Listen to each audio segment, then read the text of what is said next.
బాహ్య ప్రపంచపు పదార్థాలన్నీ భౌతిక లక్షణాలు కలిగి ఉంటాయి. కానీ ఆత్మ యొక్క శక్తి లక్షణాలు పదార్థం భౌతిక లక్షణాలకు భిన్నంగా ఉంటుంది. ఒక పదార్థాన్ని ప్రాపంచిక ఆత్మ అంటే మీరు చూస్తూ ఉన్నారు అనుకోండి. ఆ పదార్థం మీకు తన భాషలో తన గురించి మీకు అర్థమయ్యే అన్ని విషయాలు చెప్తుంది. ఉదాహరణకు మీరు ఒక గులాబీ పువ్వును చూస్తున్నారు అనుకోండి. అది తన రంగు గురించి, సైజు గురించి, దాని మెత్తదనం గురించి, దాని ఆకారం గురించి, దాని వాసన గురించి అన్ని విషయాలు మీకు తెలియచేస్తుంది. అలా అది మీకు తెలియచేయడమే దాని భాషలో అది మీకు చెబుతుంది అని అర్థం చేసుకోవాలి.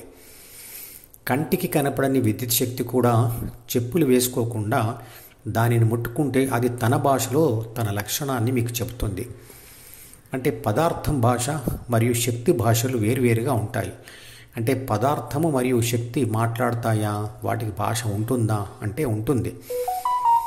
ఉదాహరణకు బాహ్య ప్రపంచపు పదార్థం నా కంటికి ఒక ఆకారంగా పరావర్తనం చెందిన సూర్యకిరణాల సహాయంతో చేరుతుంది.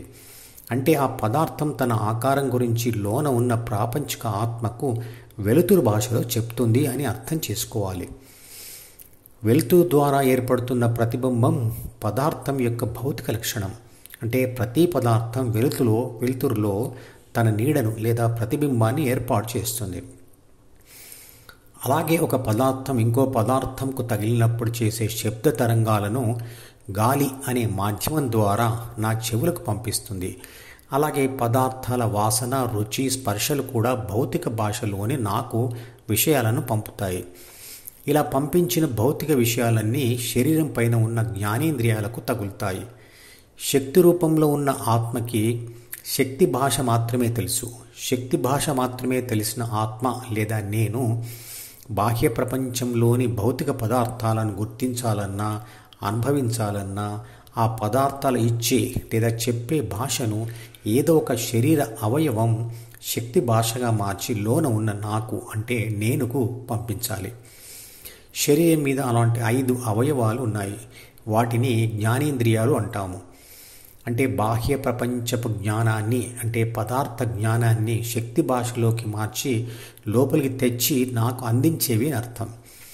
శక్తి భాషగా మారి శరీరంలోనికి వచ్చిన భౌతిక ప్రపంచ సమాచారాన్ని శక్తి రూపంలో ఉన్న ప్రాపంచిక ఆత్మ చదివి అనుభవించి వాటిని ద్వితీయ మనసులో కూడా శక్తి రూపంలోనే రాసి ఆ శక్తి భాషలో రాసి ఉన్న ఆలోచనలను తరువాత అవసరమైనప్పుడు చదువుతుంది. ఆత్మ చేసే 7 పనులలో ఇవి కూడా ఉన్నాయి. అంటే ఆత్మ బాహ్య ప్రపంచాన్ని శక్తి భాషలోనే గ్రహిస్తుంది మరియు ఆ సమాచారాన్ని ద్వితీయ మనసులో శక్తి భాషలోనే రాస్తుంది.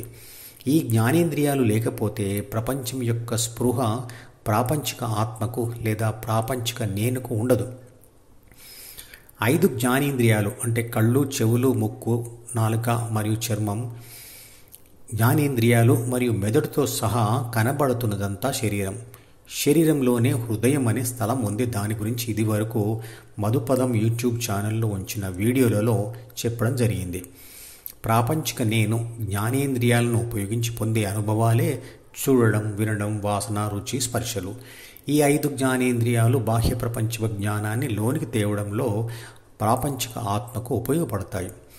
కర్మాగారాలలో ఉపయోగించే ట్రాన్స్డ్యూసర్స్ అంటే సమాచారాన్ని లోనికి తెచ్చే పరికరాలు 5 జ్ఞానేంద్రియాలు లాంటివి. ఇళ్లలో వాడేటువంటి సీసీ కెమెరాలు, మైక్రోఫోన్ కూడా కళ్ళు మరియు చెవుల లాంటివే. సెల్ ఫోన్లోని కెమెరా మరియు మైకులు కూడా కళ్ళు మరియు చెవులు లాంటివి. అవి పదార్థ భాషను విద్యుత్ శక్తి భాషగా మార్చి లోపలికి పంపిస్తాయి. ఒకే సమయంలో ఈ ద్వారా అంటే ఇంగ్లీష్ అక్షరం ఈ ద్వారా అంటే 5 జ్ఞానేంద్రియాల ద్వారా అంటే 5 మార్గాల ద్వారా లోకి ప్రాపంచిక సమాచారం వచ్చి చేరుతున్నప్పటికీ ఏబీసీ అంటే ప్రాపంచిక ఆత్మ ఒక్కసారికి ఒకదాని మీదే సంపూర్ణ ధ్యాస పెట్టగలదు. ఆ సమయంలో మిగతా 4 వదిలిపెడుతుంది. ఏబీసీ ప్రస్తుతం డీకి చేరిన ఏదో ఒక దాని మీద ధ్యాస పెట్టి దానిని అనుభవించగానే ఆ అనుభవం నుంచి సేకరించిన సమాచారాన్ని అదే డీలో రాస్తుంది. తక్షణమే ఆ సమాచారం గతంగా మారిపోతుంది. ఏబీసీ ఆ గత సమాచారాన్ని చదివి తనకున్న విశ్లేషణ శక్తితో ఆ గత సమాచారాన్ని విశ్లేషించి సూచనలు తయారు చేసి అదే డీలో రాస్తుంది. అవే భవిష్యత్తు యొక్క కోరికలు.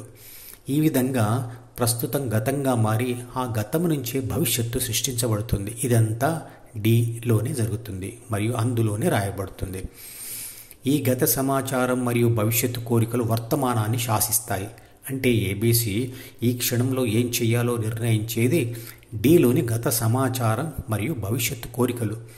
వీటి మీద ఆధారపడి ఏబీసీ ఏది చేసినా అది మళ్ళీ వర్తమానాన్ని అంటే ప్రస్తుతాన్ని లోనికి మోసుకొని వచ్చి గతంగా మారి భవిష్యత్తును సృష్టించి ఏబీసీని ఏదో చేయమని ప్రోత్సహిస్తుంది.